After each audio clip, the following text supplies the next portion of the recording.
আসসালামু আলাইকুম। আপনারা যারা মুরগির গুড় পায়খানা অর্থাৎ গুড়ের মতো পায়খানা করে এটা নিয়ে খুব চিন্তায় আছেন, তাদের কোনো চিন্তা নাই। আসলে এটি কি কারণে করে এটা অনেকেই জানে না, নতুন খামারি ভাই বোনেরা।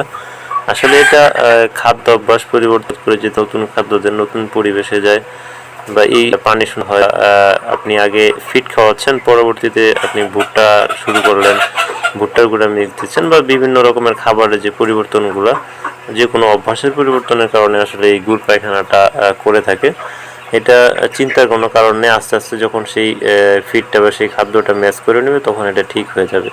তারপরে যদি আপনারা এটা ট্রিটমেন্ট নিতে চান তাহলে আপনারা 2+ দিতে পারেন। আর যদি আপনি প্রাথমিক চিকিৎসা দিতে পারেন, রেনামেসিন যে ট্যাবলেটটা পাওয়া যায়, এটা প্রতি 2 লিটারে মানে একটা করে ট্যাবলেট দিতে পারেন।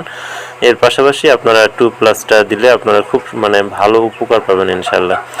তাই যারা এই গুড় পায়খানা নিয়ে খুব চিন্তিত, তাদের চিন্তার কোনো কারণ নেই। আপনারা এটার আস্তে আস্তে ঠিক হয়ে যাবে। আর যদি কোনো ওষুধ ব্যবহার করতে চান তাহলে 2+ এটা ব্যবহার করতে পারেন, ইনশাল্লাহ ভালো ফলাফল পাবেন। আমাদের সাথে যোগাযোগ